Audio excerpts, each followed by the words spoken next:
Well, as we've been covering here, following Russell Brand's allegations of sexual assault, the comedian and commentator has been facing an onslaught of deplatforming and demonetization from various sites, including YouTube, the BBC, and Paramount+. YouTube said in a statement to The Hill, quote, "We have suspended monetization on Russell Brand's channel for violating our creator responsibility policy. If a creator's off-platform behavior harms our users, employees, or ecosystem, we take action to protect the community." The company added, this decision applies to all channels that may be owned or operated by Russell Brand. The Gray Zone's Max Blumenthal responded to this move by recalling a time his own outlet faced their version of deplatforming and discussed this situation with Brand himself. Let's watch. Once again, the relationship between big tech and the government becomes quite curious. It's interesting and exciting when there's an obvious adversarial component, such as in our last story. But when you see this kind of cohesion, this kind of collaboration, like you cite with the Canadian trucker story, and obviously now you've been a personal, should we say victim of it? You've certainly experienced it. It makes you realize that ultimately what we're sliding towards are more and more normalized, centralized, authoritarian models, centralized currency, ability to close down. We're hearing more and more stories about the intervention in people's financial affairs. It's something that's becoming more prevalent, and I'm not surprised that you're a prominent and high-profile organization to be subject to that kind of obvious corruption. Max Blumenthal joins us now to discuss. Welcome, Max. Good to see you. And I believe that clip was from just before the accusations became public. You know, we've been discussing them a lot on the show, and obviously there's, the context of the accusations themselves are one thing, but I think it's impossible and should be, taken seriously, and we've been discussing them very seriously and somewhat critically of the underlying behavior, despite it still being at the level of anonymous accusations. But I am troubled still, by the fact it's stated in the story that this is all coming together now because of who Russell Brand is now, the audience he has now, and the contrarian and adversarial relationship he has to the mainstream.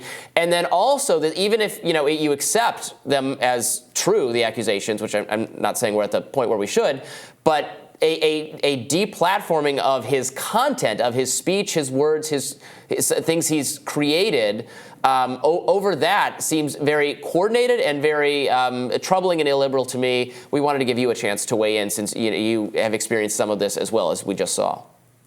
Yeah, you took the words out of my mouth. I was on Russell Brand's show on September 11th. It was one of his last shows before the Russell Brand affair.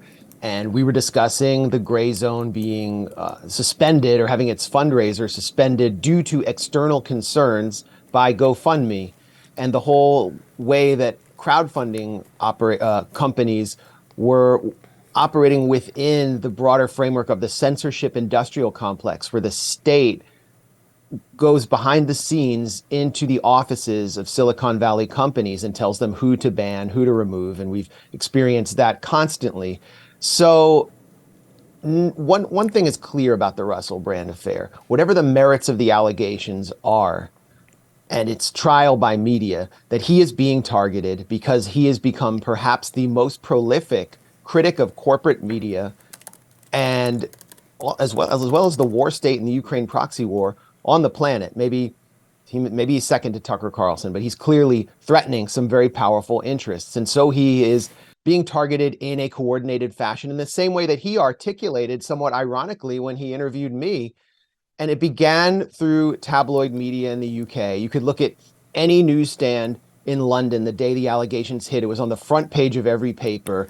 The editors from The Guardian to The Sun to The Mirror, they were feasting off this with libidinal satisfaction because they wanted to see him destroyed for what he had said about them.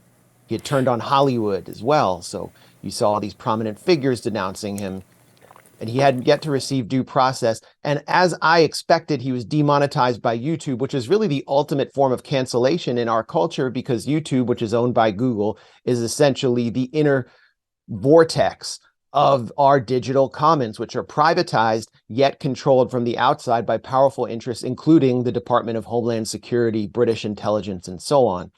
So this raises a larger issue. What terms did he violate?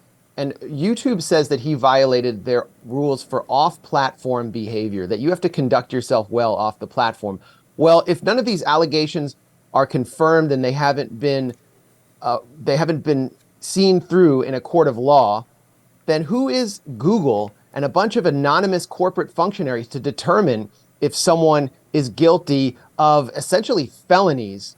They possibly committed defamation, and at the same time, they're hosting the George W. Bush Library on their platform. They're hosting the Obama Foundation, which has 235,000 subscribers. Barack Obama and his administration raped Libya. That is a confirmed fact. They destabilized the most prosperous nation in Africa and caused a jihadist onslaught that has swept across the Sahel. George W. Bush raped Iraq, leading to the death of 1 million people, the rise of ISIS, the destabilization of that region. But they are welcome on YouTube's platform according to its guidelines governing off-platform behavior. So where are the standards here and who's setting them? It's the same institutions that are destroying large parts of the world that are setting these standards, because the Obama Foundation, for example, is involved in determining what the disinformation and policy and terms of service are on platforms like YouTube. So I take your point, Max, but I was talking about this a little bit with a friend yesterday, and they pointed out that there is a distinction between being allowed on the app, which Russell Brand is still allowed on the app, and being able to monetize your work on the app, which could be potentially analogized to something like working for Uber or a company that you use their platform so that you can earn money and they provide you with income via the app. So is there a difference in your view between being actually deplatformed and not being allowed to do speech of any kind, even if the content, the substance of your speech doesn't violate the terms of an app, and whether or not a company like Google or Uber or some other kind of ride-share delivery service decides that as a matter of policy, it doesn't want someone who's been accused of rape or assault or some other crime operating their vehicles, let's say? Well, YouTube wants to have it both ways. They want one of their most popular content creators to remain on the platform so he continues to draw an audience to its platform. They can't do to him what they did to Alex Jones, where he was completely removed. And at the same time, they're demonetizing him, which means necessarily, and any content creator on YouTube knows this, that his videos will receive much less traffic. So this is still an act of cancellation, and it flows directly into the discussion I was having with Russell Brand about how dissenters and prominent anti-establishment voices are financially sanctioned inside the West for their political views, but they're never given due process. They're never given an explanation, and they are never given the right to explain where they're right and where they're wrong. Now, the one time that we had to deal with a threat of a strike from YouTube and had something deleted, without explanation, of course, was when we did a live stream at the Gray Zone about our report exposing a very famous British journalist named Paul Mason as a security state collaborator who was waging a campaign with security state intelligence operatives in the UK to attack what he called the Corbynite left, the left of Jeremy Corbyn, another target of British tabloid media. YouTube totally deleted us and threatened us. So we have to question whether the state here is actually involved in the demonetization of Russell Brand. I think that's completely fair, and that should be investigated. But I'm trying to drill down on a more generalizable point.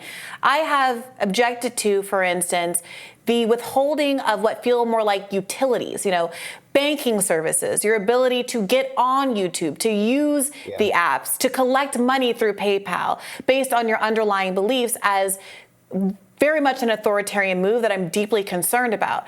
But what I'm asking here is if there's a difference in your view, a substantive difference, even if you still think it's wrong, but a substantive difference between almost an employee-employee relationship, the way you get when you're using Uber as a driver or when you're monetizing your content on YouTube, and them saying, well, we're no longer going to allow you to make money on this app through us, versus access to a banking system or access to a speech platform or access to using the telephone line in your house or an internet service or something that feels more like a broadly available utility that shouldn't be stripped from you on the basis of whether or not some impartial public figure thinks that you're a good or a bad person.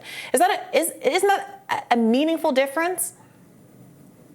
Well, we both oppose civil asset forfeiture, in which accused drug dealers have all of their assets seized by the federal government in a completely authoritarian fashion, often without due process. And sometimes they're guilty of dealing drugs, but I would argue I agree, but is that the right analogy, though, Max? Like, let's just take the... It's not the right... Here's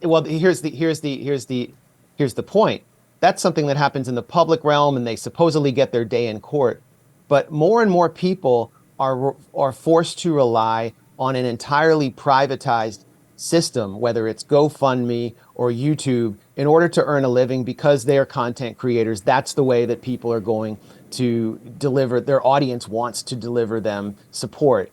And if they are removed and demonetized from there, they're essentially financially sanctioned. I work with someone who's been removed, our managing editor at the Gray Zone, Wyatt Reed, from PayPal and Venmo for no reason other than that he was reporting from the Russian separatist side of the Ukrainian conflict. I have several colleagues in the media who've been removed from PayPal, Venmo, they're getting kicked off TikTok. And slowly you can see as they get removed from these platforms, it's becoming harder and harder for them to earn a living. And that is precisely the point. And the state can't be held accountable the same way it can through civil asset forfeiture because it's doing it from behind the scenes. We don't know who made the decision to by YouTube or who prompted YouTube to make that decision. All we know is that it's incredibly coordinated. And we also should consider the fact that the Times of London that led this story has targeted so many dissidents over the years, and that the Times of London is a favorite publication for the MI5, MI6 to plant material. So what I'm saying, Brianna,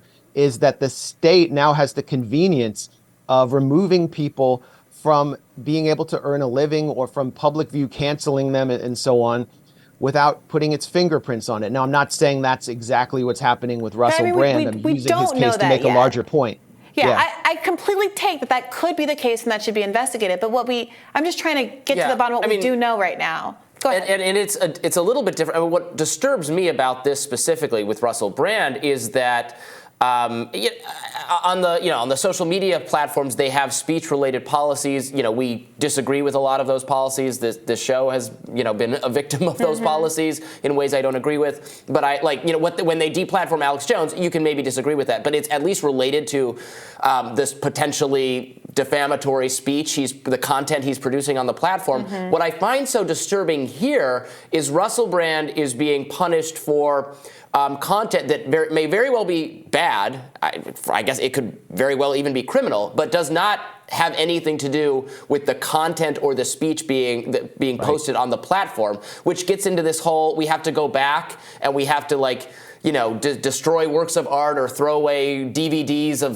that Harvey Weinstein happened to produce, even though there's tons of other creative people involved in it who are upstanding until maybe they're not, and then we have to get rid of their things. That's the creepy part of this to me. Well, I mean, he's not being demonetized for his content. His content supposedly adheres to YouTube's stated terms of service. I hadn't heard of this off-platform behavior, and YouTube has appointed itself the jury. It gets to be the jury because our digital commons are completely privatized. None of these charges have been adjudicated. He may be guilty. And here's another point worth considering. Let's say Russell Brand is totally guilty of everything. Let's say it's even worse than that. Let's say he's like Leatherface and he's throwing women on meat hooks in a hellhole in some rural county in Texas.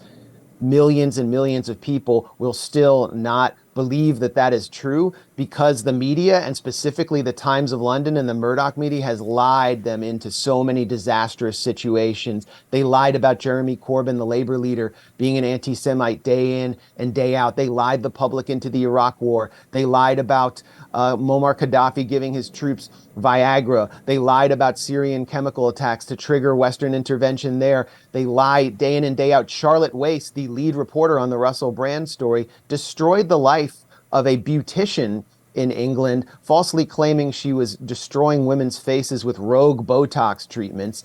When the Times of London was proven false, they still went to court and fought this poor woman's libel case anyway, tooth and nail. It destroyed her life. It destroyed her son's mental fitness.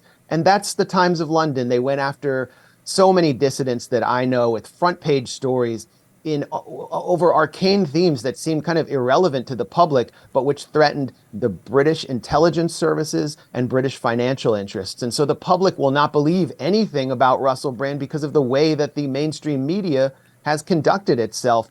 And that's what needs to be considered here. The mainstream media has indeed proven itself an enemy of the people. Max, let's play that thought experiment that you opened up there out a little bit. I completely take your point that the media has made itself untrustworthy, but there are aspects of these allegations that Russell Brand has admitted to in his books as part of his rehabilitation process. And so there's a separate conversation that I think needs to be had about what it means to be rehabilitated, whether or not there's anything that someone like Russell Brand or anybody else who has admitted to being misogynistic and in the past and being embarrassed about their past behavior can do to really make amends to their victims and move forward. But taking your thought experiment, even if it is true, the media has discredited itself, that's fine. But if it is true, what do you think is a reasonable and responsible response from a institution like Google or anyone else? And what should the response be from viewers if people do find, even if it's not illegal, it to be distasteful for him to have had this relationship with a 16-year-old or the like? What would be appropriate? Would it be appropriate for Google, or let's say, again, in the analogy, Uber, to say, you can no longer drive my cars for me, you can no longer monetize yourself on my app because you engaged in a relationship with a 16-year-old, or you were coercive or did some of the things that she accused of him, like removing a condom in the midst of sexual intercourse without her consent, those kinds of things? Which Julian Assange was accused of doing that, and he's been cleared of all rape charges, but it was the rape charges that were used to basically hole him up in the Ecuadorian embassy in London, make him a de facto prisoner. So it's impossible to. We're responding to a situation. We're responding to a situation or a scenario that's been manufactured by interests that are completely hostile to having any reasonable response. See, Max, my response would be that so go ahead. I would say that YouTube has created a scenario. Yeah. Okay, well, you go ahead. I'm sorry, there's a bit of a delay, it seems. I was going to say that my response to the Julian Assange example would be, even if all of the allegations were true, which they weren't, but even if all of the allegations were true, that means absolutely nothing about the value of his disclosures, right? That means absolutely nothing about the value of WikiLeaks. And I would similarly understand an argument like that about Russell Brand. The things that he's talking about, the truth to power, the content of his show is still valuable to people, regardless of whether or not these allegations are true. I think that's a fundamentally ethical position to take. But I do think that what some people are bristling about is a failure to acknowledge that, yes, it would be bad if some of this stuff is true, and that it might be worth investigating, even if we shouldn't rush to judgment. Well, that's an ethical question. It's not a question for YouTube, because YouTube clearly is distorted on a gargantuan scale from an ethical point of view. As I pointed out, they are hosting people who have committed titanic crimes on their platform and allow them to monetize. So what they've done is highlight the contradictions and set up a scenario where pretty much anyone can be demonetized if they're accused of something. And we both know, even we personally know people in the alternative media world who've been falsely accused of these things. I mean, I could point to a Jordan Chariton.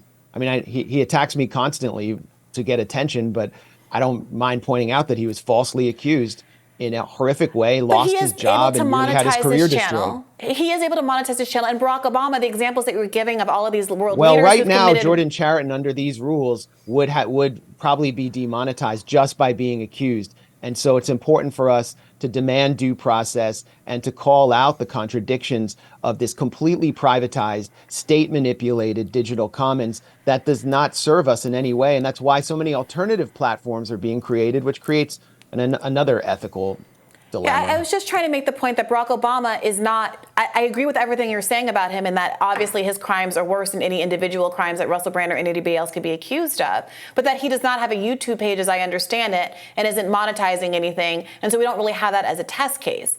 So again, the thought experiment was, so we have Bill Clinton, the Clinton Global Initiative just hosted a parallel diplomatic kind of pay-for-play meeting outside the UN just yesterday.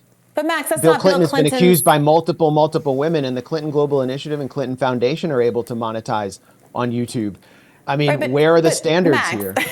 Max, we're talking about whether or not a content creator, someone with a website. I mean, the Obamas had a documentary, right? On they have a documentary, they had a podcast, they don't exactly. They have a deal with equivalent Netflix. They had a thing, $100 million deal right, with Netflix. But Netflix hasn't, if we're talking about Netflix taking down Russell Brand versus Netflix taking down Obama, I think that's a fair comparison. But I'm asking about this YouTube. I'm specifically asking about this YouTube policy because it is difficult to ascertain. I'm legitimately trying to ascertain how much this is a deviation from their standard practice by finding analogous cases. And you don't have powerful people coming to YouTube or Google and telling them you need to remove this person because they have been accused of serious crimes when it comes to Barack Obama, Bill Clinton, George W. Bush. But And again, so Max, it's let's be obvious to the specific. public why Russell certain Brand people are hasn't being been targeted. removed. Let's be specific here. Russell Brand hasn't been removed. The issue is that he's been demonetized, right? One of the major dividing lines in our political culture right now is whether you think Donald Trump is being targeted with a quasi-weekly indictment because he threatened the quote-unquote deep state or because he actually committed heinous crimes that no other president has ever been committed and that this is worse than Watergate. And I would say that's what the election is going to be decided on. And so the Russell Brand case really fits into that dividing line in our political culture. Do you trust the system or not? And I would argue that most people do not trust the system, but the problem is in the US, they vote with their feet, which means they do not vote at all because they're so checked out of the system.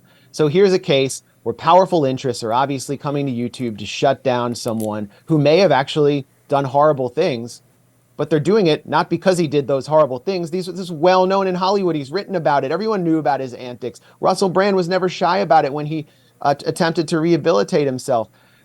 They're doing it because he was interfering with the objectives of this transatlantic establishment, which has destroyed countries across the world and who the authors of that destruction are welcomed by those same institutions. David Frum is the toast of Democratic Party elite in Washington, D.C. He's the guy who wrote the notorious lie into George W.